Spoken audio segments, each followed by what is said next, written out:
All right, we are live streaming and I'm looking forward to this today.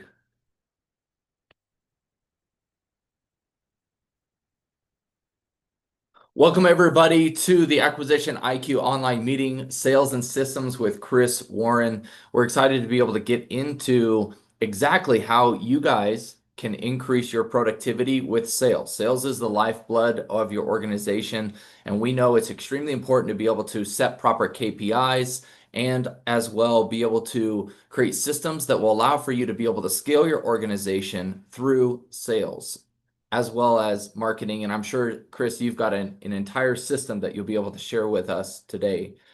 We are the Acquisition IQ Network, and our goal today is to establish purpose and value for, yes, the network that we operate, to learn sales and systems that you can implement immediately into your company, and then also build stronger relationships, of course, which is one of the things that we make sure that we focus on. Who are we as an organization? The Acquisition IQ Network is a premier community for business owners, investors, and service providers focused on growth through mergers and acquisitions and are looking for potential investor deal flow exchange. We have, and we're originated back in 2024, and we've created quite a few things. We've got the AIQ National Conference, which is acquisition conference, and then we also have our online education as you are experiencing today. We had identified some specific problems within the industry, and one is the fragmented information that people are looking for in the mid to lower middle market in the M&A space to be able to fill themselves with the education that is needed. So there's in essence a lack of education with around how to buy a company, how to sell a company, and then also people that were curious about creating holdcos to then make acquisitions for other companies. So we decided to create the Acquisition IQ brand and solve some of those problems in partnership with our founding members, just like Chris today. The lack of access and resources and relationships to assist in the lower middle market, we saw a need there, and to be able to create culture that is supportive around individuals within a micro ecosystem. And then building trusted teams to talk about ecosystem, we believe is extremely important. So that's what we've created so far. It's the problems that we're addressing and also our solutions to each of those. Here's a good video to help explain. Acquisitions are the fastest way to grow. That's why we created the Acquisition IQ Network, a highly curated community built for seasoned entrepreneurs, investors, and M&A service providers. For entrepreneurs and operators, it's a place to master acquisition strategies, unlock new growth, and prepare for the ultimate exit. For investors, private equity, to venture capital, and high net worth individuals, it's direct access to vetted off-market opportunities where capital meets real opportunity. And for M&A service providers, from lawyers and advisors to brokers and bankers, it's the chance to plug into a trusted ecosystem and help bring deals to life. Our mission is simple: collapse the time it takes to find the right people, expand access to knowledge, and execute deals with confidence. The Acquisition IQ Network, where expertise, capital, and opportunity come together to create lasting value.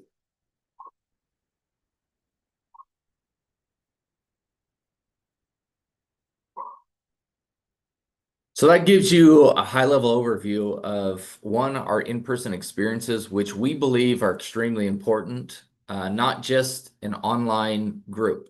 We believe in personal interaction, real-life meetings that will allow to build stronger trust and understanding with the people that you potentially may be able to do business with.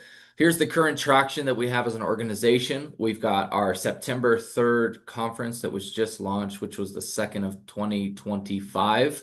It was a successful conference. We had around 200 individuals, people from all over the US, flew into Salt Lake City, which is the staple of where we typically host our events. Total of 80 private members inside of our network. And then we've also launched the fall tour, and it began on September 4th.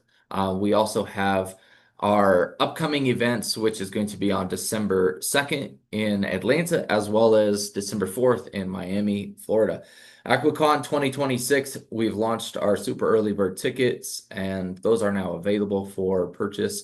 And then we also have confirmed, obviously, the venue for that. And then we also have an exciting adventurous experience for those that want to come and be a part of the AIQ Top of the World Mastermind Experience, which is up in Fairbanks, Alaska over the New Year's to set new goals, have new visions, and be able to 10x your business.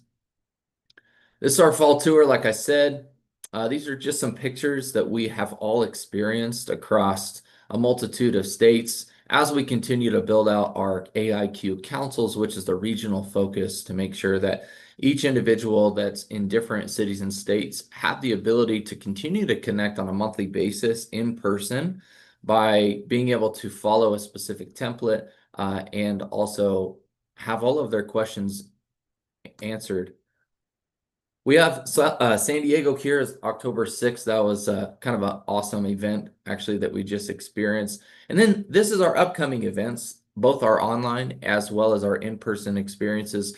So our next in-person meeting, like I said, is going to be on 12/2. Actually, it's on 11/17 in Salt Lake City in our Park City event. And then we also have our next online meeting is going to be valuation and financial literacy on 11/21. Just continue to have, significant value for you out there to make sure that we're addressing some of your needs. Where we are going, and then we'll hop right into this. Stay tuned. We've got Chris coming up soon for sales as well as systems implementation inside of your business.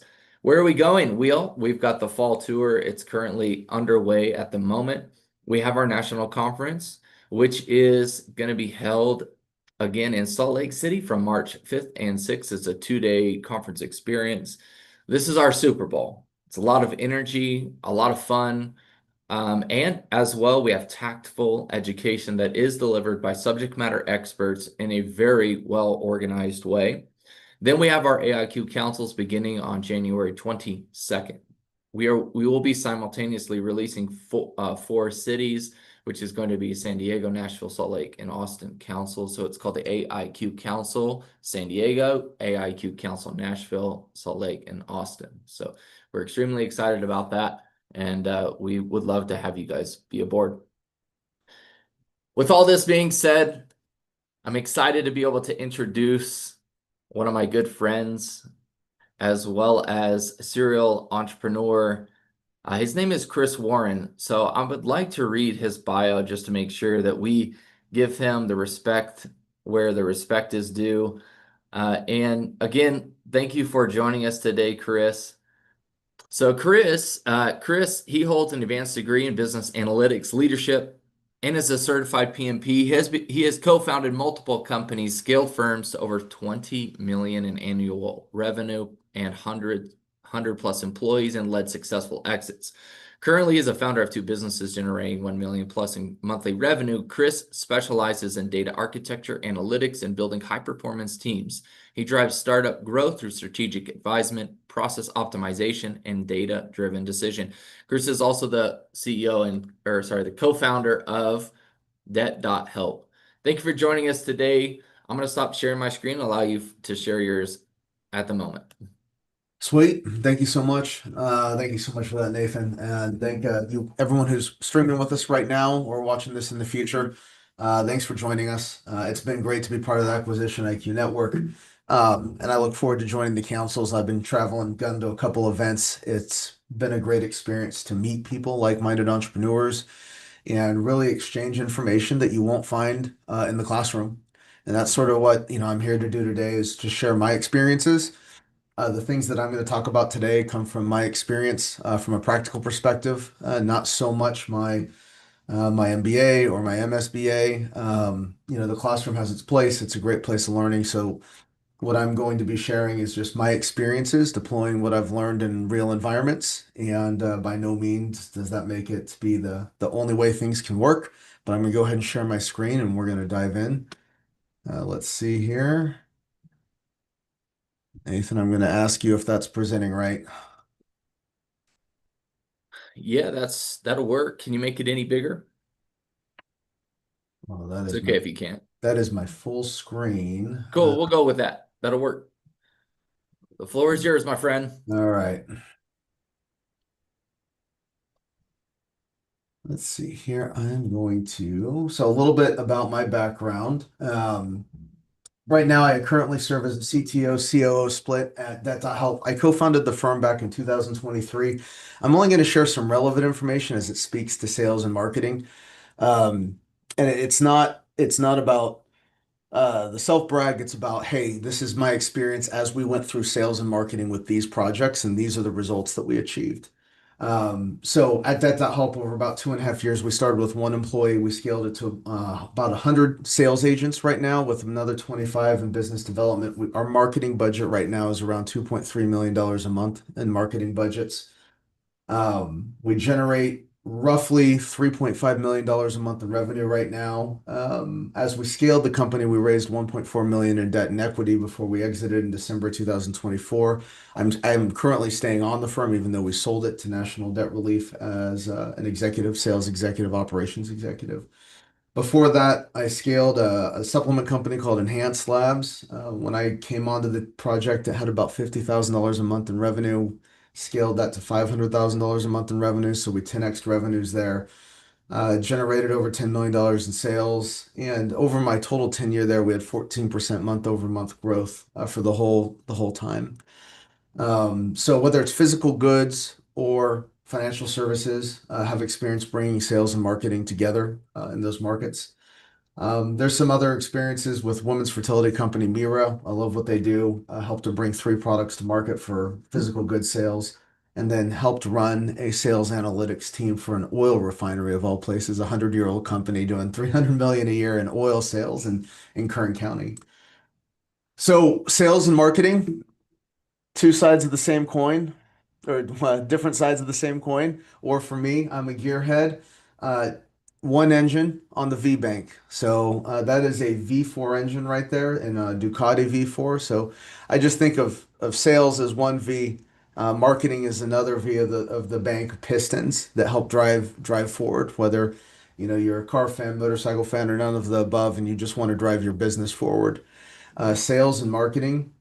You can have the most novel product in the world. You can have the most ingenious ideas in the world.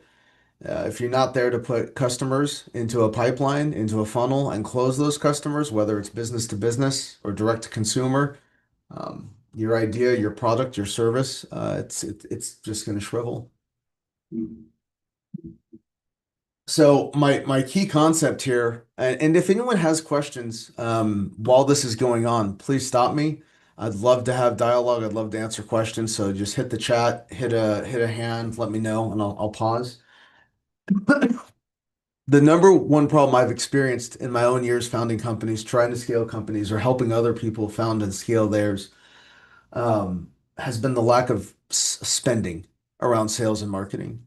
Sales and marketing have to be budgeted for appropriately in your modeling of your business.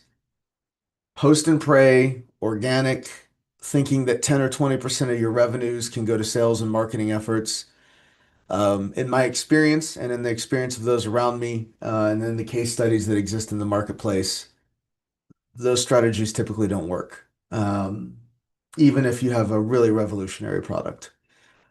At the enhanced on the physical goods side, when we scaled that dietary supplement company, our cost of goods sold were around 10 to 15%. Marketing was usually triple our cost of goods sold, right? And that's a very competitive space, dietary supplements. But if our COGS were 10 or 15 points, our marketing costs on customer acquisition were 40 to 50% of ticket value. So, doing $600,000 a month in revenue, we could expect 240 to $280,000 of that to be a marketing burn. At Debt.Help, it's a financial services. So if you're a real estate agent, if you do real estate deals, if you're an insurance broker, if you have any kind of service product that you're providing, or to a business, your COGS are zero, and marketing sort of can be considered your COGS. We spend 55% of revenue at Debt.Help on marketing, 55%. So if, we're going to generate 3.5 or $4 million in revenue this month, our marketing will exceed $2 million on that. This kind of modeling is really important even when you're in startup mode. So when we founded That.Help, we had one employee. and it was me and a partner. And we knew that out of our operational budget, like 70, 80% of it would go to marketing as we tested the market, as we established our place. So hopefully that frames the concept around the typical spend in companies that achieve scale. So I'm going to jump first into marketing and then we're going to go into sales. I'm going to split the two because it's really important that we understand the difference between the two. And the easiest way is that marketing is going to be your top of funnel and sales is sort of your bottom of funnel. And that's true across all verticals, even though some verticals, especially around physical goods sales, aren't going to have a separate sales component because your sales component is your e-commerce engine or whatever is your checkout systems. But even on a physical goods level, you are still going to need to have or want to have a sales division running your wholesale distribution networks. So I'm going to talk about a few marketing concepts. Feel free to ask questions now, ask questions later, talk, we'll have a conversation, and then we'll get into some sales concepts. The first key concept that I've learned in all the companies is that a smaller target is easier to hit. And niches are the way to go. And the way you're going to define your success in niches is getting your ideal client avatar set up. And so I want to know exactly who our customer is.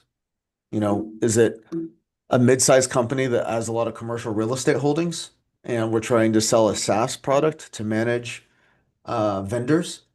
Is the ideal customer a new home buyer? Is the ideal customer, what is my ideal customer and how do I actually map that out? And then I build avatars to it and I model around it.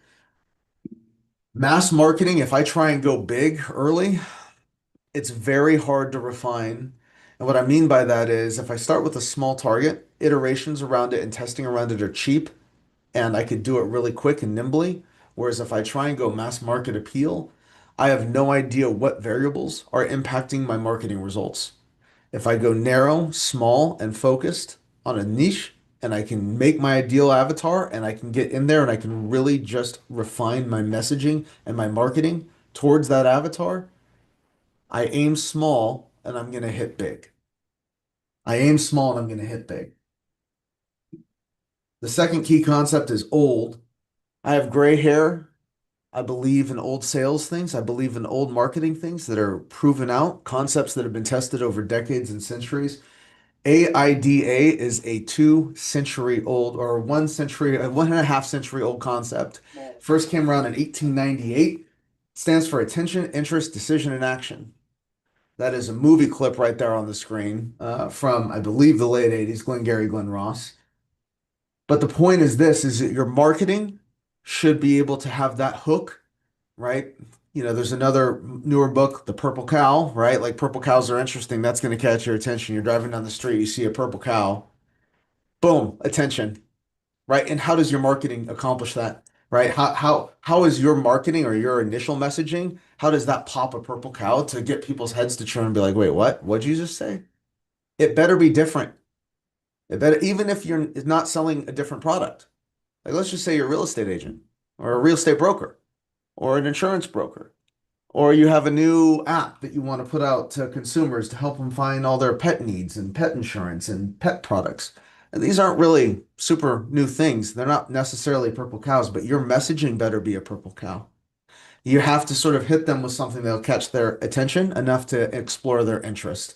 And this is sort of the flow. We go attention to interest, decision to action. This applies for both sides of the V Bank, marketing and sales. And it's really helpful construct to understand. This is how the marketing hooks have to work. So that's a great helpful model that works on both sides. That action at the bottom on the marketing side is sort of responding to your call to action. Because let's say you got your purple cow out there, whether it's digital marketing or analog marketing, and they have interest. So they come into your funnel, then they hit that very button at the end, whether it's go to checkout or schedule an appointment. That's your call to action, and that's sort of at the end. Boom, boom, boom. So your goal in marketing is to go from attention to action. And in there, your consumer or your business that is considering your vertical or your value offering is going to have to be interested and make that decision. The key concept number three that I've deployed in my businesses as I've scaled is that I will not attempt to attack all channels early in a business, and it will take me over a year to try and get into all these different channels. Just like how I said, the first key marketing concept for the businesses I've scaled and run is to aim small so I can hit big. I'm going to do the same thing with the different channels that exist in marketing, right? So the different channels, just if, I'm covering stuff that you already know, thank you for your patience. We're all coming from different places. So there's digital. Digital is all that social media marketing, right? That's all your YouTubes, that's your shorts, that's your reels, that's your Snap, that's your TikTok, that's your Meta, that's all of that. Analog. Think old school. Think my gray hair. Think direct mail, cold calling, radio, billboards. Partnerships, often overlooked channel, shouldn't be. This is how I've driven growth at both my last two firms initially, is that channel right there. And then owned, meaning your own organic channels, your own email list, your own SMS list, things that you control internally to your company. That would include your organic social media platforms, even though some would say, well, that's digital. Digital marketing is very different than your own channels. But we're going to talk about how limited your organic reach actually is in a different slide, because your organic reach is much more limited than you think it is. When I think about these four channels, this is something I want you to know about both companies I've 10x in the last 5 years.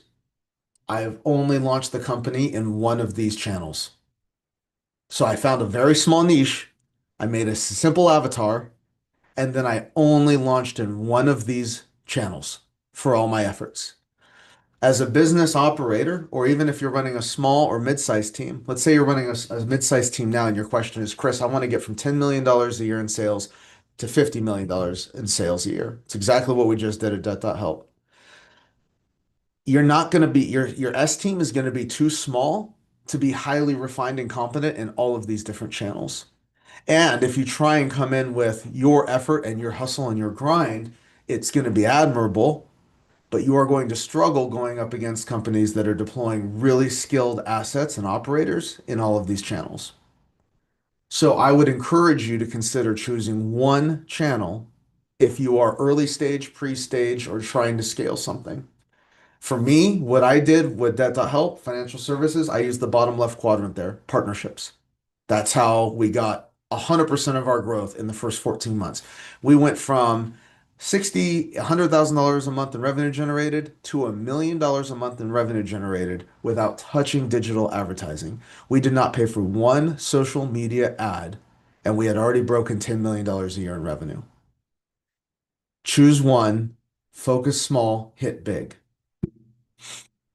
All right. Why do you think, and I'm just going to stop for just a second, Yeah. why do you think other companies don't scale? Is it because they just try to do too many things at once? What do you think? Yeah, so there's a reason why partnerships worked well for me, and I think a lot of the people on this call or listen or on this broadcast or watching in the future might be very similar. Our value is typically in how much we believe in our product offering, and that's going to come across the most as I'm working with B2B partnerships. Like the other people that I'm working with are going to hear that, they're going to believe me. The second I try and go into digital advertising, which we eventually did at Det.Help, I'm not saying it doesn't work, it becomes much more impersonal. So the one thing that I would say is that the partnership and owned segments can be very personal and they can hear your passion about your product, service, or offering or your new technology. The second we go into either print, analog, or digital e-com, that personal touch is lost. And then the second part is what you suggested, Nathan. We we're only so many people. If we're very bright, we're very bright, but we still can't run effective campaigns in all these channels at the same time. So we try and do all of them at once. And what ends up is we put out, even if it's A effort, we end up putting out C marketing content and it fails to convert because it doesn't do the attention, interest, decision, action well enough. It's not a purple cow. Maybe we're not even skilled at marketing and we're trying to do something out of our skill set. So I would just say a lot of companies fail to achieve scale because they're trying to do too much at once. They're coming out of their skill set. Maybe you're a developer on this call and you've developed an app. What, just curious, like why would that make you a good marketer? And it wouldn't. Right? And so we try and do things that are out of our skill set because we believe in the product so much, but then we're going up against firms who might be established or well capitalized or billion-dollar market players that are entrenched, and they have the best of the best operators in marketing, and they're gobbling up all that marketing spend. So those are the two things I say. I hope that answered your question, That's Nick. good. Okay. I have two marketing hypotheses that I use and that I try and get everyone around me to believe in if they're trying to seek advice from me on how to scale.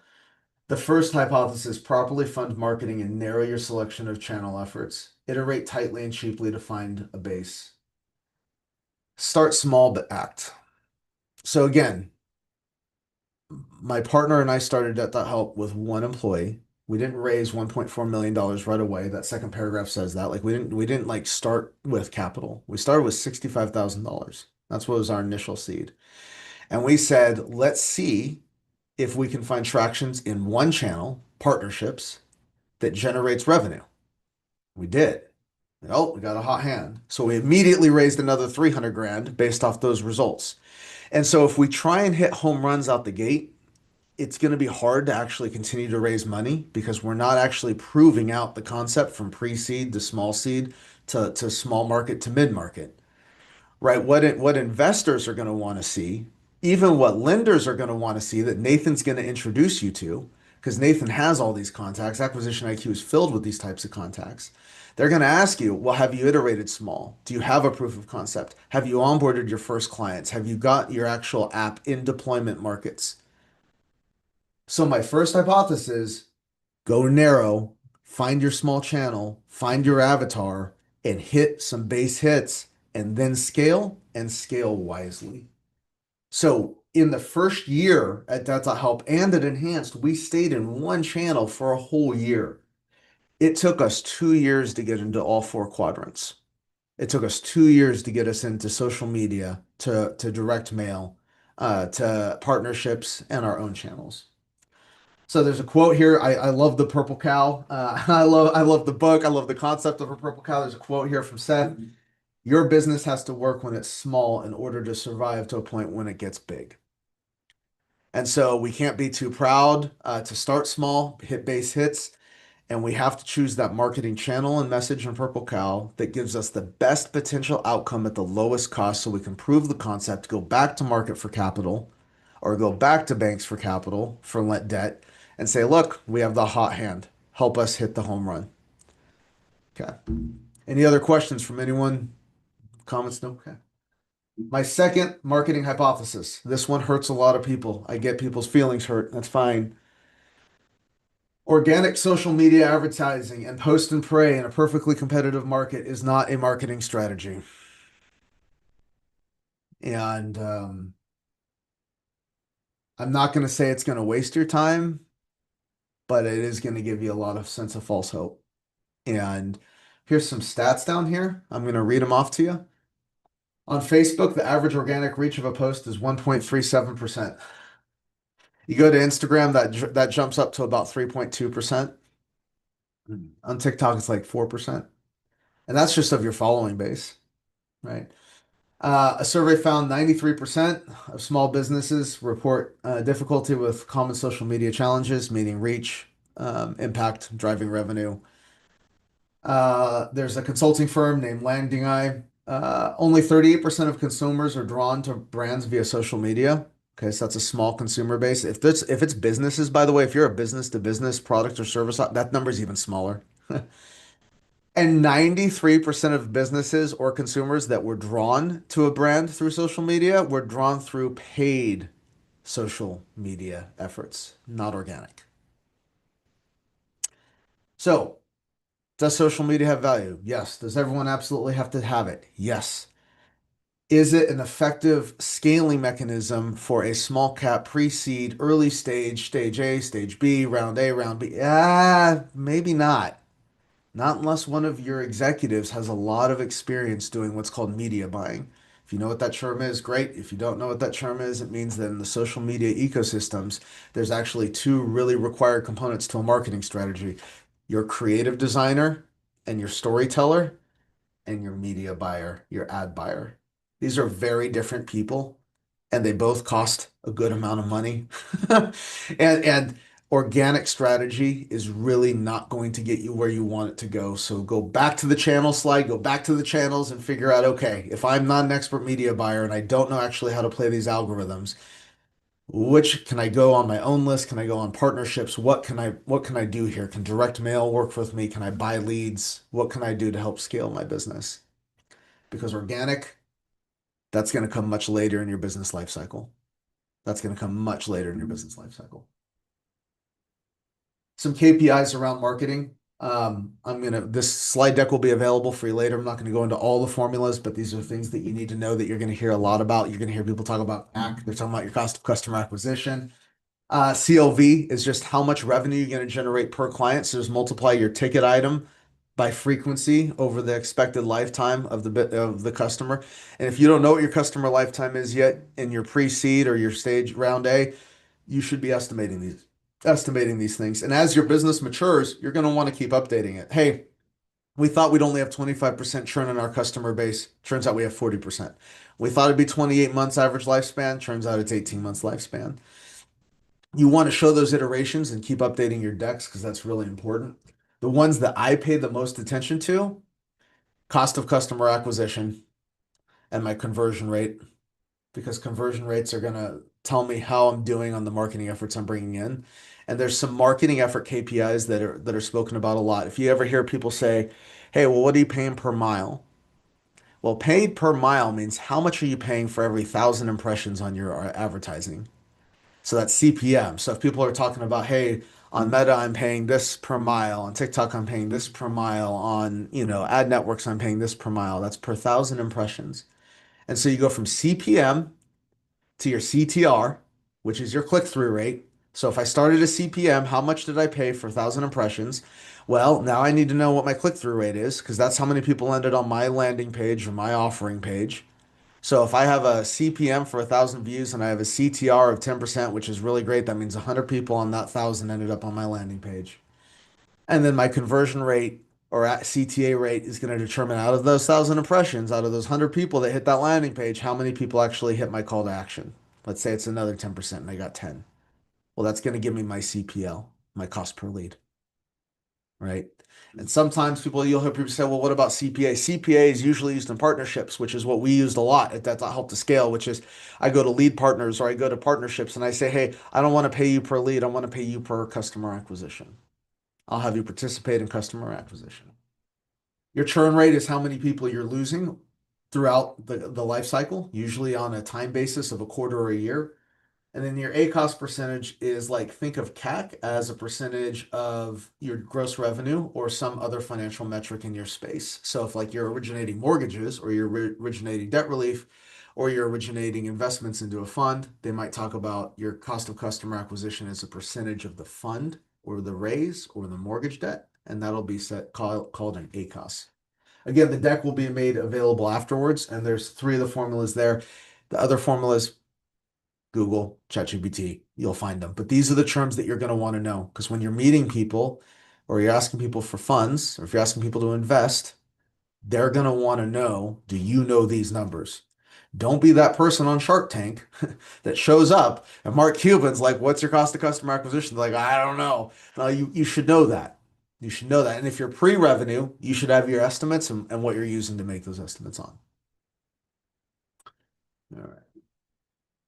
I'm going to pivot from the left bank to the right bank now. Okay, so we're going to go from marketing to sales. ABC. This does not change. I have gray hair and I stand by it. You cannot AI your way into a new era that does not include always be closing. Okay, so that is the fundamental concept. If your marketing efforts you spent all this money on, you spent all this time on, you got all these prospects into your funnel, you have to make sure that we are getting them all the way across the line saying yes to your value offer, downloading your app, getting past your paywall, buying your physical goods, or signing up for your services, or buying a house with you, whatever it is, we need to get them all the way to yes. I don't care if you have the best purple cow and the greatest funnel and the greatest tech. If you don't get people to yes, then you're not generating revenue. And you have to get people to yes efficiently. So for many of us, the initial sales team is us. And so you're like, Chris, I'm an engineer. I've made this great app, and I'm like, cool. Do you have a CSO? Do you have someone who's going to be closing for you? I'm going to be closing. Awesome. That's fine, but you are going to have to learn how to sell. And sometimes for many of us, sales isn't natural and it can feel really uncomfortable. Some people might even say it feels manipulative. And I'm just like, hey, we as humans, especially Americans, but most humans generally all over the world are really skeptical creatures. We're going to start in a place of skepticism, and you're going to have to convince me to go from skepticism to interested to yes. And that journey is complicated, and it's going to require you to be on a pretty aggressive footprint, even if you're trying to make it not feel aggressive, which is the goal. So the first concept I want to present is that sales is actually leadership. People don't like to be sold, but they definitely want to be sold, and people love to follow good leaders. There's nothing that gets people excited more than good leadership. I don't care if it's politics. I don't care if it's work. I don't care if it's a project you're working on, a commercial real estate project. Contractors, investors, employees, the marketplace, they love good leadership. So sales is effectively a model of leadership because people don't buy houses from engineers. People don't buy cars from mechanics. Companies don't buy SaaS solutions from actual developers, and wealth management isn't sold by quants. And by the way, LeBron James contributes to season ticket sales. He is not the person selling the luxury booth for $500,000 a year for 4 seats at the Staples Center. There's a sales professional doing that. Why? Because people don't buy from the people who actually create the thing. Usually, people buy on trust and relationship, and they don't buy the product or service, they buy the emotional outcome. Let me give you an example. Second to bottom line here. It says debt.help doesn't sell debt relief. It sells freedom from stress. Our most successful sales agents have come to realize this. Oh, I'm not here to spit facts and stats about debt relief and how much, like how it works. I'm here to give someone freedom from stress. Then they convert at a high level. That bottom line, physical goods, no salespeople involved, fully digital funnel. Enhanced doesn't sell dietary supplements. Tons of companies do that. They sell getting jacked. Okay. They sell a lifestyle of being extremely ripped. That's a niche target. Yeah, supplements, big target. People who want to be like ridiculously big with 25-inch biceps, much more narrow avatar, right? But that's what the company was selling, not dietary supplements. And so if you're a real estate broker, your life insurance broker, you're not, people can go online and get a mortgage. They're they're buying you. They're buying the trust that you give. If you've built an app that meets some need, like they're trusting you with their information. They're putting you into a phone that goes everywhere with them. It's trust. So some quotes from some real killers out there in the marketplace. If you guys don't know who Simon Sinek is, check him out. Even if you don't like some of his conclusions, his logic is amazing. People don't buy what you do, they buy why you do it. So he's always the guy talking about like the golden circle and know your why. And can you express your why? What is the project that you're passionate about that you're actually trying to sell? The second line, Jeffrey Gitmer, he's a sales professional that has helped major companies on their sales floors. People don't like to be sold, but they love to buy. Last quote, Tony Robbins, people don't buy products, they buy feelings. They buy the emotion your product gives them. That's true for physical goods, financial services, even the apps that you guys are developing, whatever problems you're trying to solve, whatever solution you have. Sales is leadership. Too much writing on this board. I already know it. This is for to be consumed later if people actually download this deck. I'm just going to talk about sales scripts very briefly. You can ignore the screen if you like, but I'm generally going to be talking about what's on the screen. Most people who are not coming from a sales background, who have founded a company and are now leading a company, think about sales scripting as something that is trite or manipulative or shouldn't really be done. Sales scripts are skeletons and you have to have them. And if your firm is starting to pivot from pre-revenue to revenue and you're starting to build the sales teams, You cannot have a sales environment. I repeat, you cannot have a sales environment that is not replicable and scalable. And the only way to replicate and scale a sales organization is to have scripting. Now you can have them make it their own. That's why I call scripts a skeleton. So you want your sales professionals or you to be able to take sort of the skeleton language with your milestones and make it their own so they don't sound like a robot, but you have to have the skeleton, you have to have the roadmap. And so we can talk about that roadmap really quick because when we get on the call, the marketing funnel has already brought them in. They are interested. Now, a sales professional, whether it's B2B, direct to consumer, whatever it is, wholesale distribution, getting a company to sign up for buying your SaaS solution, is going to have to take it over the finish line. And by the way, unless it's a commoditized product, if it's a product that has any kind of complexity to it, AI cannot do this for you today. AI can do it for you if it's a commoditized product with very little differentiation. But again, I'd still say, hey, if you're a real estate company, mortgage company, you should actually be selling against AI because Rocket Mortgage, an industry leader, already has all those AI solutions. You should be saying, hey, those guys want you to sign up with a robot. I'm here as a person to talk to you one-on-one and let you know that you can trust me. So you're going to want to have these sales scripts ready and use them as a differentiator and milestones. And I can promise you that people don't buy only for one of three reasons. One, they don't trust you. Well, they don't trust you. Two, they don't believe in your value offering, i.e., the problem that you solved wasn't good enough. Or three, there wasn't a sense of urgency, i.e., yeah, your value is nice. Yeah, they trust you, but the current state that they're in is fine. So why switch them from their current state, even if their current state is, no solution? So scripts are not something that can be gone. And even if you're using AI tools, which we do at that.help, we've collapsed our BDR teams pretty substantially. Our top of funnel now uses AI tools. Scripting is part of everything. Messaging. How do you want your product or service messaged about? How do you want to frame that journey? And the experience, the customer experience is not going to be they meet you and your company here and then they leave here and it's just all positive all the time. That's a customer service journey. A sales journey is going to naturally have some pretty uncomfortable parts in it that you're going to need to script in there. How do you develop sense of urgency? They need to know that their current state is uncomfortable. That's a tough part of the call. That's a tough part of the call. Hey, what are you going to do if you don't get life insurance? What are you going to do if you pass away and your kids don't have anything to keep the home over their head? That's an uncomfortable thing to say, but that drops the emotional tenor of the call, and it needs to be said. Hey, what if you don't do debt relief today? What are you going to do when they start suing you? Hey, that's a low point in the call.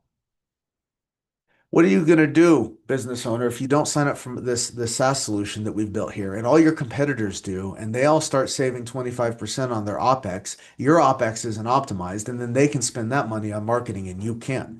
What are you going to do, Mr. Business Owner, 2 years from now, when all your competitors are outpacing you because you don't have my software that we built that's very novel and unique and solves this problem? These are pain points in the conversations that you have to bring to build sense of urgency. So even physical goods, even wholesale divisions, even software solutions, even government software solutions, you have to have a script. That script can't just be, hey, we're going to start low and go high on the emotional tenor. Um, it needs to take it through a whole journey.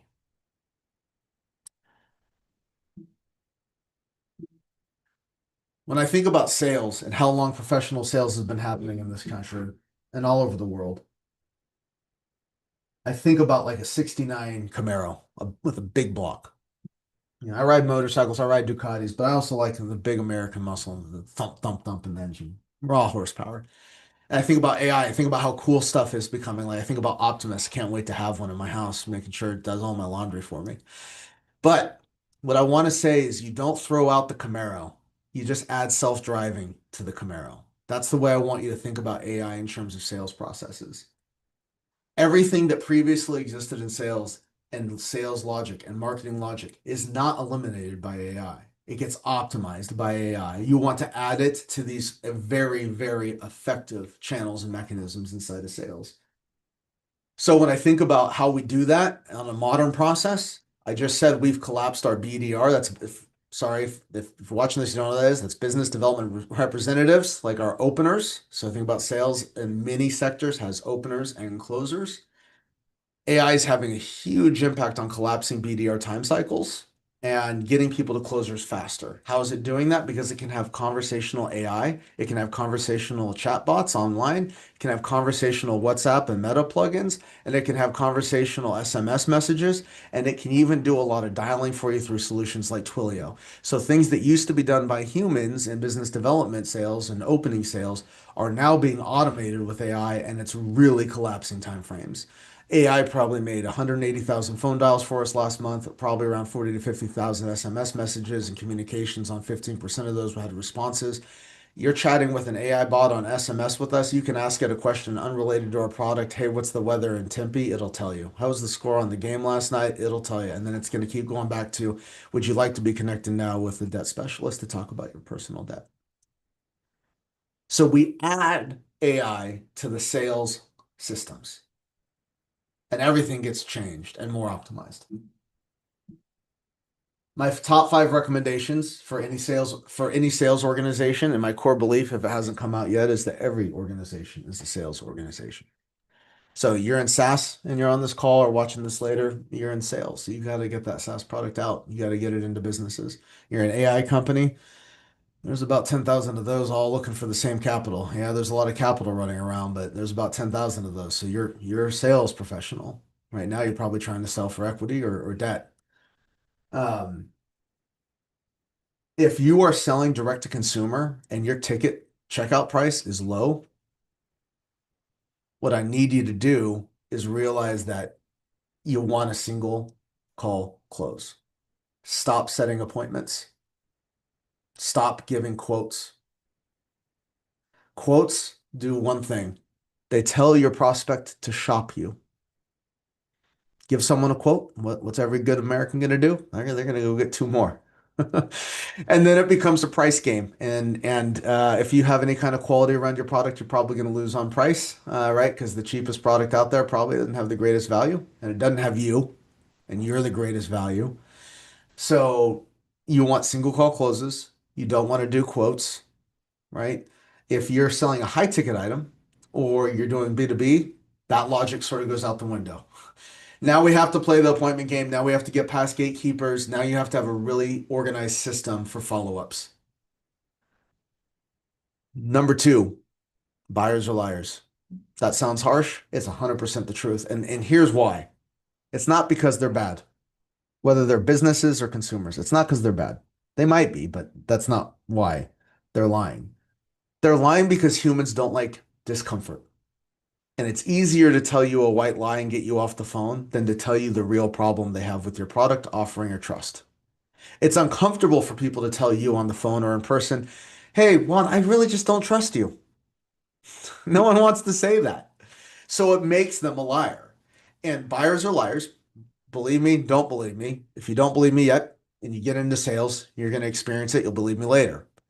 And it's not because they're liars at their core. It's because they don't want to have uncomfortable conversations, and humans flee from discomfort and go to places of comfort. And they're going to do that when you're trying to pitch them. They're going to do that to get away from telling you no to your face. I got to go talk to my wife. I got to get off the phone. This sounds good, but maybe for next quarter. I don't know if we have the budget allocation right now. Well, Chris, how do you know that that's not the case? Well, it probably is the case. But you either have good value for them or not, and the value offering isn't going to change their outcome, whether it's this quarter or next quarter. You got to talk to their spouse. Great. What's the phone number? Let's get on a 3-way call right now. I wouldn't want to have you explain this. This is what I do for a living. I know I can't have a plumber try and talk me through and explain to my wife how to fix the plumbing in my house. I don't want to ask you to try and explain this life insurance package to your husband. Let's give him a call. What's his phone number? I can add him into this call right now. Right? Buyers are liars. It's a tough concept to take. Right? Number 3, sales is not a smooth process. It's not supposed to be like this. We talked about this a little bit already. It's supposed to be a pretty bumpy ride. Chris, that's manipulative. No, no, it's factual. If you believe that your software or your app or your dietary supplement or your offering or if your anything has value that improves their life, or their business or their outcomes, that means you have to present to them the facts about where they are today and why that's deficient. I can't sell someone hair plugs unless I tell them that they're bald. Okay. Right. Like, and I might say it in a more tactful way, but I'm like, hey, would you feel more confident if, you didn't have a Benedictine monk haircut and you were out there trying to meet people? Yeah, I'd feel more comfortable. Well, let's get you there then. Right. And so, and that's like an exaggerated example, but we have to do that sort of in every way. A first-time home buyer, hey, how do you like living in that two-bedroom apartment with your newborn and the neighbors making all the noise? Maybe that's a real estate agent trying to get a new homeowner to yes, right? So, number four, sales wins need to be celebrated. Make sure your whole company, front of house and back of house, is celebrating sales. Why? Because that's what keeps the lights on, that's what keeps the growth machine going. And everyone in an organization has to realize that without sales, we don't get to go to the next quarter. We don't get to go to the next year. We don't get the next round. If you have a bunch of employees on your tech company and you've got them all in pre-seed options, the only way you're going to get to round A and then to round B is through sales, right? So sales has to be central to sort of celebrations around the company, even if you're not a sales first organization, because it's going to be what's going to fuel your growth. Even if you're saying, Chris, I'm not going to make any profit for years. Great, don't. Great. You're still going to have to show massive growth month over month and quarter over quarter if you're trying to do this investor thing. You're trying to go through these rounds. You're right. Profit doesn't necessarily matter in many cases, especially if you're selling tech or AI. It does matter if you're selling financial services or physical products, by the way. Don't take that advice and apply it to other sectors. But you are going to need to fuel that growth through sales. So you're going to want to celebrate it. And failures need to be transparently talked about. I don't know if you're familiar with a guy named Ray Dalio. He's an old head. I talk about my gray hairs. I don't even know how much hair Ray has left anymore. He's an older head. Comes from securities world, sort of a contemporary of Warren Buffett, but he came up with this model called radical transparency that he was probably taught. So he came up with it, loosely. We all sort of are learning from each other, but he deployed radical transparency in a great way. It's like, hey, if I fail, I want to know about it. If your sales teams fails, or if you fail in a sale, we need to dissect that. We need to know what happened. We need to know, is the script wrong? Is the person wrong? Am I not overcoming objections? Is it not the right fit? And by the way, it's the only way you're going to improve. And whatever you think your metrics are for your KPIs for sales orgs, you need to set the standard higher than that. Sales cultures, by their very nature, desire to be pushed. Your sales team needs to be pushed to do exceptional work. Whatever the good enough standard is that you have, and as business owners, we all know what it is. Hey, this is our rock bottom number. If we're not generating this amount of revenue and this amount of sales, we actually have problems. Multiply that to some unreasonable number. Say you're going to go to Mars by 2030 and you might get close, right? Say you're going to build a human hand with 27 actuators in it and you actually might get close. And Chris, that sounds pretty toxic. No, this is how you do things like hyperscalers do things, right? And so if you're having to sell for yourself right now, then just push yourself. And the second your organization is big enough and you have a sales team, you're going to need to push that sales team.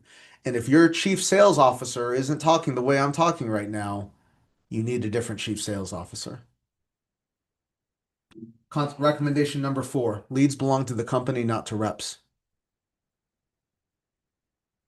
Buyers are liars. We don't trust what they're telling us. We know that they have objections. Our sales professionals, we love them. We celebrate them. They do not own leads. They do not pay for leads. They only get them for a short period of time. We, at both companies, when I was doing dietary supplements on our wholesale division, mortgage company in the past, construction company in 2021, now at Debt.Help, we yank leads within 7 to 10 business days from our sales professionals.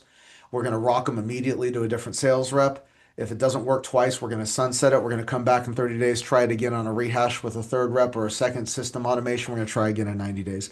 Leads belong to the company, not to sales professionals. They're stewards. And if you're running a great sales organization or a great sales division to your company, they're going to be okay with that. They're going to know, hey, we're here to win. And if we didn't win, let someone else win with it, because they'll want to celebrate. Go back to point number 4, sales are celebrated. Your sales professionals will be celebrating each other's victories. They want to see on a healthy sales team, everyone likes seeing their teammates win and get commissions and get larger checks and get bonuses. And back to why you have to budget for this is your sales team, if there is a human sales component, you're going to want incentive structure to be about 70-30 and 70 on the commission side and 30% on the base side. You want a heavy focus on conversion. Those are my 5 recommendations. These are not gospel truths. These are just Chris Warren opinion 5 recommendations. So here's like a model for both banks, sales and marketing working together, working left to right, right? So if we start over here, here's channels that are generating leads and prospects. It's going to come into our CRM, and it has a simple question here. Did our marketing efforts produce a live call? If it produced a live call, you can see the green line on the bottom goes right to a live pitch with a sales rep. If it's no, it needs to go into these. There's a third box here that I should have put in, which is business development representatives, like a BDR opening division if you have one. If you don't, you need to be using AI as your BDR team. Okay, this isn't like future state. Your competitors and people starting companies right now that are competing in your space, they're doing this. We do this today. There's not a company that I don't know that isn't using AI at a very high level for contact. So if we did not get a live call from the marketing efforts, because marketing is over here, this is sales, then we need to be nurturing that data and hitting it really hard and trying to generate a phone call or an appointment to our closers. Some of you will have companies that set appointments. That's great. Some of you will be looking for a live call, right? It depends on your model. If you're direct to consumer, don't set appointments, have a live call. If you're B2B or you're high ticket, set appointments, even if you're direct to consumer. So the general rule is high ticket, personal and B2B, you set your appointments. Low ticket, direct to consumer, you want live calls. Don't trust your human sales representatives to make callbacks. They usually are bad at that. You'd think they wouldn't be, but they usually, it's not replicable and it's not testable. So, that's why leads are not owned by reps. So like even if the CRM right here has it assigned to Joe, my AI isn't going to send the call to Joe's extension. My AI is going to send the phone call to a phone bank that has all my sales reps in it, and whoever gets it's going to know, hey, if a credit wasn't pulled or if there actually wasn't any work done on this, I'm taking the lead. It's going to be mine. I got him on the phone right now. Your fundamental principle has to be, do we get the consumer to a closer as fast as humanly possible? Yes. Do we wait for a sales agent in particular to be free for that? No. No, right? And if the system's fair, meaning it's treated all sales reps the same across the board, then they're going to be okay with that. Because they know, like everyone else, the name of the game is generating revenue. So we get to the live pitch. Did they have success or did they fail? If they had success, they enrolled. They bought the life insurance. They bought the house. They signed up for your coaching package. They signed up for your MRR or your tech stack. If it's a business, they signed up for your solutions. They did the follow-up appointment, signed the contracts, bought a 3-year contract. I have 30-day follow-up because this is direct to consumer model, but whatever your follow-up and churn and nurture or anti-churn needs to be right here. If the pitch was a fail, we use the disposition pitch not closed. Whatever disposition reflects that reality in your organization, you need to have a treatment here. And here's a cold concept. Consumer business, whatever the prospect is, doesn't buy from Jack on your sales team on Monday, might buy from Tiffany next Wednesday. Just because your sales professional said, oh, I did everything I can. I gave all the objections. I did everything right. I played the playbook, boss. You'd be happy with the calls. And even if all that's true, now we need more bites of that apple. You spent all this money on top of funnel. You spent all this money over here. and you're just going to trust your sales professional that that was the right outcome. Your sales professional might have had a bad day. They might have been in a fight with their marriage. They might have had their car breakdown. So many different variables could have impacted how that went on the sales professional side, not to mention the fact that on the other side, on your prospect side, they might have been in a car accident. They might have been in a fight with their spouse. They might not have just vibed with your sales professional. You have to go back on your data. We hit pitch not close 10 more times over the next 90 days, trying to close it again and again and again. Chris, doesn't that upset clients? Sure, but if they say do not call, we won't call them again. You can do this ethically and responsibly and still be aggressive. And by the way, your competitors, they're being aggressive. So like, yeah, Chris, I'm not going to be aggressive. Cool. What's Jeff Bezos say at Amazon? Your margin is my growth. Yeah. Right? And so I promise you this, your competitor is going to be oh, Chris, we have a novel thing. Okay. It might not be novel for too long, right? Usually in this world, things don't stay novel for too long. So this is a good little flow. We reassign it, we target it again, and you can see that we just have this reattempt feedback loop on our sales organization. So this is a very simple diagram, simple version of our model, but it's what we deploy. We find it very effective.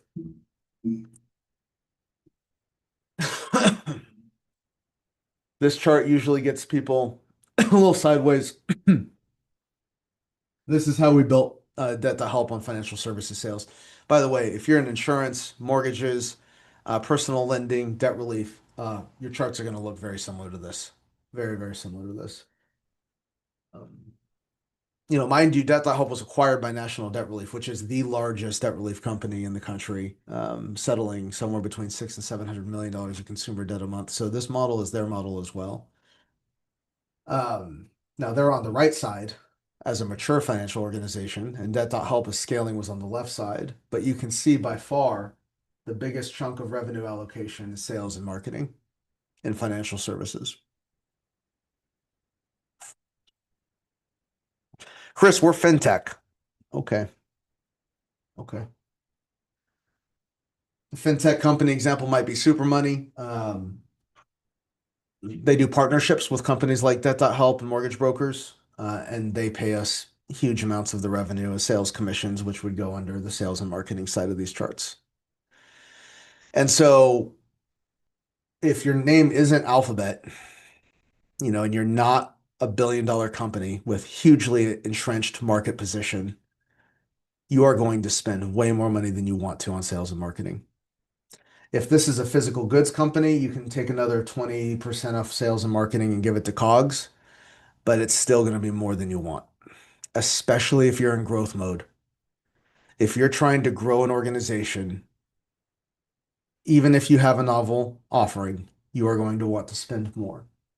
When the deck goes out, I have these set up also for physical goods, dietary supplements, and I have it set up for SaaS companies too.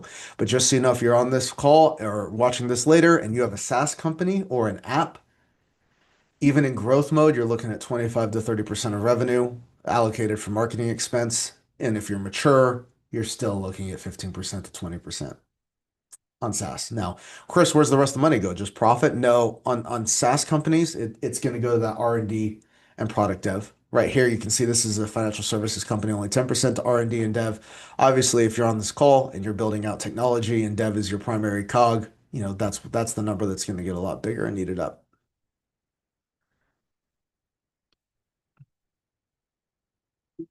Q&A session or just general discussion session, but in general, what you've heard from me is an all gas, no brakes model. And that should make sense because I'm a sales guy. I love sales. I've been in sales for 30 years in a bunch of different verticals. So, and yeah, 30 years because when I was 15, I was out there selling HTML website designs while I was at high school, trying to get get my revenue in as a young teenager, and I didn't want to take fast food work. So I sit there on those dial-up internet connections and build websites for businesses. So all gas, no brakes. Have fun in your build going vertical. Are you going to spend more money than you want to on sales and marketing? Absolutely. Are your competitors? Absolutely. My last takeaway is just a reminder. Don't think post and pray is going to work. Find which of those channels you want to do. Go all in on it on a small target so you can hit big. That's all I got, Nathan. Any questions? Anyone else who's on the call, any questions? I'm here to keep the conversation going if you guys want. Yeah, we'll open up the floor for, I first off, I just wanted to say thank you. I mean, that's an extreme amount of value that you've shared with us today. I think one of my takeaways personally was just making sure that you're dialed in on your avatar and you know that person all the way through. And then also that systematic approach and then the continued the re-engagement that you had. Yeah. I think that was something that I mean, I know that as you already know me, but just continued reminder to make sure that your systems and then also the company owns the lead, not just the rep, because a lot of times, within our organization as well, we're bringing in new leads, but we're also now assigning them to various sales agents. So now we're just making sure that we'll have that organized. But anyone else out there, this is really good. Sway? Yeah, you got my gears turning on a lot of levels. Really appreciate the insight, Chris. You can tell you're a killer out in any field that you're on. So, I'm building a service business right now, specifically in solar Yeah. and partnerships is actually we've gotten to 1.2 in our first year in Rev, Yep. and it was all on partnerships. We Partnerships. didn't, yeah, Partnerships nothing are else. amazing. Yeah, we have not one penny inside of marketing. We've done nothing online.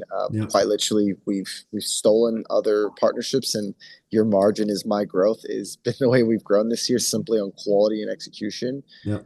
As far as partnerships go, how do you know, or I guess is it an organic transition to start to dabble into another aspect? Because naturally, I have an artist of a partner. He's a poet, but he's one of a kind. He can do the field work better than anyone, but he's also more OCD than anyone. So it's got to be perfect.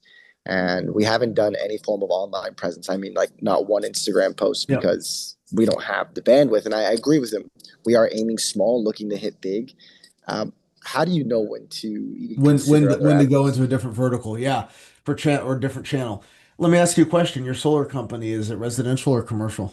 Residential. Residential. Okay. And is it sales and install like full stack? You guys are doing both or Oh, no, no, we've hyper niched into post installation post services. installation? Got it. So like improvement, cleaning, all that stuff, repair, We all of don't even get into cleaning. We are inverter swaps, batteries down. Like we're really looking nice. for all of Okay. the So worst. storage and optimization. Okay. Yeah. Okay, cool. So partnerships is what I love to use because then people like your partner and you, and I can already tell like your high charisma, you guys have the most value. Like even if your partner's OCD, like he probably is a wizard, right? And so Yeah. when people meet him and talk to him, they're like, oh, we can trust this Yeah. He's individual. our best sales asset, Yeah. hands down. I can say it better. He can Yeah. show you better. No, no, for sure. His belief is probably amazing. That will have a hard time coming out on socials. It'll work really well in partnerships. And I would say like when I think about your space, and I think about companies like Cora that are coming to market, that are doing this focus, not necessarily sales on new panels, but this optimization, battery installation. I would just say keep leaning into partnerships until such time that you feel there is not an abundance of new opportunities for you to approach in Okay. partnerships. You take it as far as you can because you will continue to get good results out of it. But the good financial metric to use on this question, because this is the question we asked ourselves.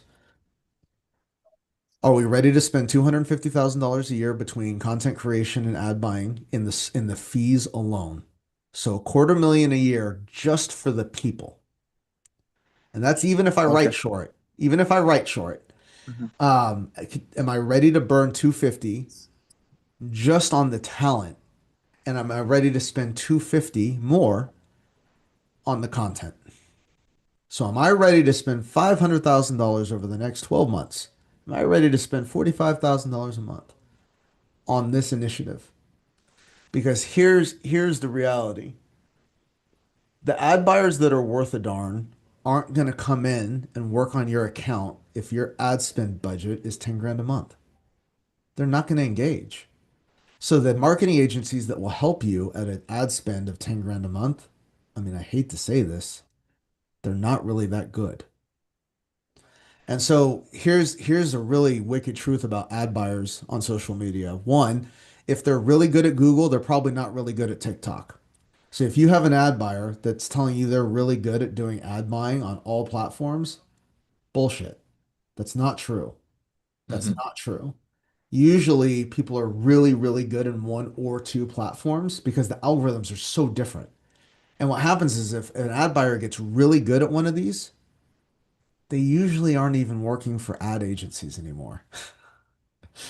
Usually they've taken their skills and they've gone and made themselves some serious money, or they've been acquired by someone who's taken their skills and ran it like super vertical. They don't stay on the market that long if they're really that good. So the ones that are decent, they're going to want to know that you're committed to an ad buy and a time frame that is longer than 60 days. And so when you meet quality ad buyers, they're like, cool, virgin account. We got no organic traction. We have limited organic reach. What's your ad budget? 50 grand? Okay, that's cool. We can work with that. You willing to do this for 4 to 5 months while we iterate? Because that's what they need. They're not lying, right? Yeah. They're going to probably launch. And if someone's telling you that they're going to launch your campaign with 4 or 5 campaigns, walk away immediately. The number needs to be more like 20 or 25 campaigns with different target audiences that they're going to constantly be iterating on, probably for 90 to 180 days while they try and find your avatar in the digital ether. And so that's why I say have 500,000 ready because your first 6 months is going to be learning and retesting and targeting. And when people hear that number, they're like, God, that's a lot of money. I'm like, yeah, we saved social media digital for last. Yeah. We saved it for over $2 million a month in revenue. And we relied it because the first thing we did after partnerships was direct mail and buying leads from cold callers. That That's was good. the because guess what? On those things, the iteration periods are short. You know, you're getting to kiss a lot of frogs as a business owner, right? Sway, like you meet all these people, you try and get deals done, you kiss a lot of frogs, a lot doesn't work out. Hey, if I'm buying cold called leads from someone, I know within a couple of weeks if it didn't work. Yeah. Yeah, it's a $5,000 test. I cut it off after 2 weeks. That's a small iteration. Cool. If I am doing a direct mail campaign, I'm gonna know within a month or two how it worked. You get into the Meta world, you get into Google world, YouTube world, you have really smart people telling you they need like 4 or 5 months to test, and they're going to be charging you fees the whole way through. You're like, well, why don't I just hire someone internally? Sure. Again, be ready for a $250,000 ticket because you're not going to find that person willing to work on a small cap company, even if you're not pre-revenue, for what they're going to consider to be pennies. So that's sort of how I think in your mind is okay, I'm ready to test with $500,000 over 12 months. Maybe not cash today, but my partnerships are at a point where I'm generating revenue enough to say, hey, we can probably allocate a $30,000 to $50,000 budget monthly for this channel. Hmm. And if you're not there, just keep growing partnerships or try something else. My partner Byron and I, we like to keep our marketing testing to less than 20% of the marketing budget. Hmm. So that's a sort of a good metric to think about. Like, hey, if my marketing budget is X for this calendar year, I want 80% of it to go to known successful Got it. channels. So And I R want, and D for sales and yeah, marketing. Right. that's right. Right. And I want A fit. 20% to be testing, trying to take my base hit to a triple. Hmm. And I had to learn that the hard way. I mean, a real honest failure, I think in March 24, I woke up the day before payroll. Our accounts were overdrawn by $80,000, and it was because I had let my marketing R&D budget, like my marketing play money, go way bigger than 20%. And we had trusted the wrong agency and spent a lot of money, and it wasn't producing results, and we held on for too long, and it just had negative impacts on our free cash flow. And that Thursday payroll checks were already out in the mail. I had to go find money. I had to go take 40% APR business debt to clear that payroll to make sure we had a wire in the account that would cover the checks. And so that was just like a personal failure of mine, testing too fast in social media, and not really understanding how long it was going to take to iterate and get the messaging right. Because what's crazy is right now in today's ecosystem, everyone's trying to run their marketing campaigns into digital. Very few people are trying to run the partnerships and like print, Yeah, direct mail. Like they think it's old. And because of that, you can test cheaper. That's good. agreed. Agreed. That's the avenue we've taken, and we've seen the same success on people who just aren't willing to do the work because they're just trying to save time on ads Yeah. or some form of a Yep. bot, and there's nothing that's going to work faster than just going slow and smooth is fast, right? Right. So And meeting people and they see you believe in it. yeah, Right. They don't buy the product, they buy your belief in the product. cool. And so I think that should be enough runway in a space like yours to get to $5-10 million a year in revenue, like on that channel alone. Like that should be You enough. it's like you're in my head. That's the Yeah. exact number I'm at. And This is what I needed to hear. yeah, Yeah, and the second you're sort of playing in those numbers, like 8, 9, 10 million a year, okay, now we can go see if we can get like a fractional CMO or an agency type to help us out a little bit here. That's good. Anyone else? Anything else? Well, no, I'm just gonna call it, but Cool. we just want to say thank you so much for one, the participation as well as your time that you put into this deck, and then also just being here with us. I wanted to just quickly go through what it is we've developed. Actually, we have two founding members online today. Right now, we've got Sway and also Chris over there in Sacramento. Sway bounces back and forth between Salt Lake City as well as Phoenix. And he runs a real awesome company called Home Sourced. And, these are some individuals that, I've spoken to and they believe in an organization that is being developed that can provide a lot of resources and tools.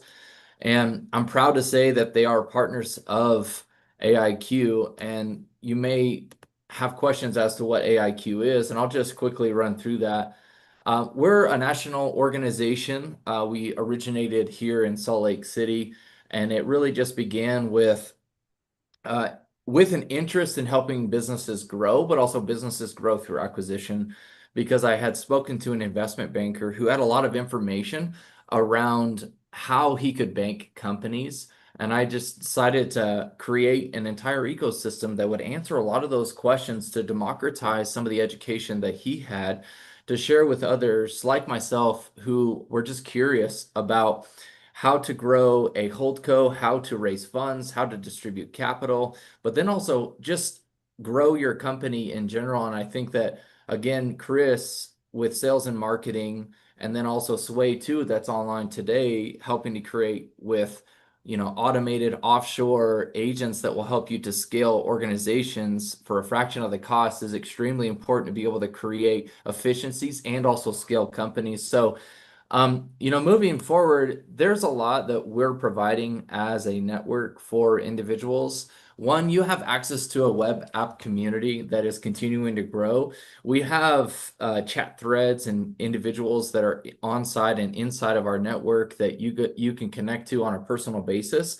And then recently, we've just added a membership coordinator by the name of Maxi that will help to make curated introductions to strategic partners that are within the organization.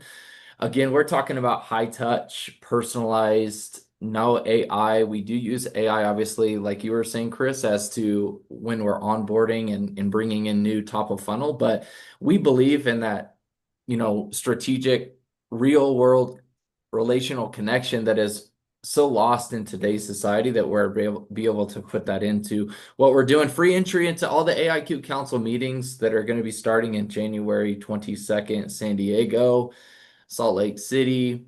We also will be expanding in Nashville and Austin. So we're excited about the launch of the AIQ councils.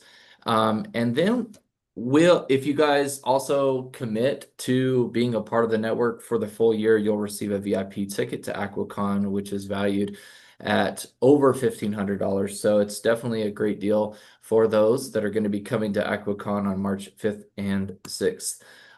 This is just a screenshot of the actual tech stack, if you guys can check that out. But again, there's deal flow investments, learning chats, M&A experts that are already available here on it, as well as our Zoom meetings that are specific to only just the members. I'm going to click through that.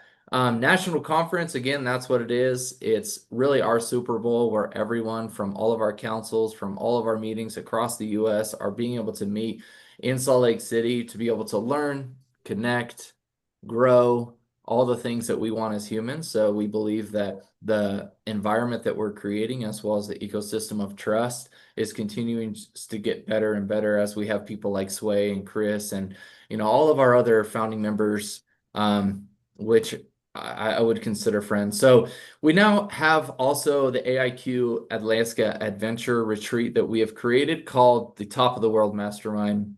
And we believe that that'll be a breakthrough experience for a lot of people that come with us and commit on this journey. And it's really just to be able to set out new visions and strategies within your companies, as well as having adventure and create memories with other entrepreneurs. So we're excited to be able to host that with 12 growth-minded individuals. It'll be at the Chena Hot Springs in Fairbanks, Alaska, a nice private getaway. And if you guys have any more questions in regards to all of what we're developing and how you can be a part of the various councils in different cities that will regionalize our efforts. And we have a playbook written for each one of those cities, as well as the leaders that we're looking for in each of those cities. We believe that'll help to regionalize as well as create strength within an organization. But other than that, we want to say thank you so much for joining us both online and as well in person. And we cannot wait to see you inside of the group. Thank you so much, everyone. It's been a blast. Thanks all.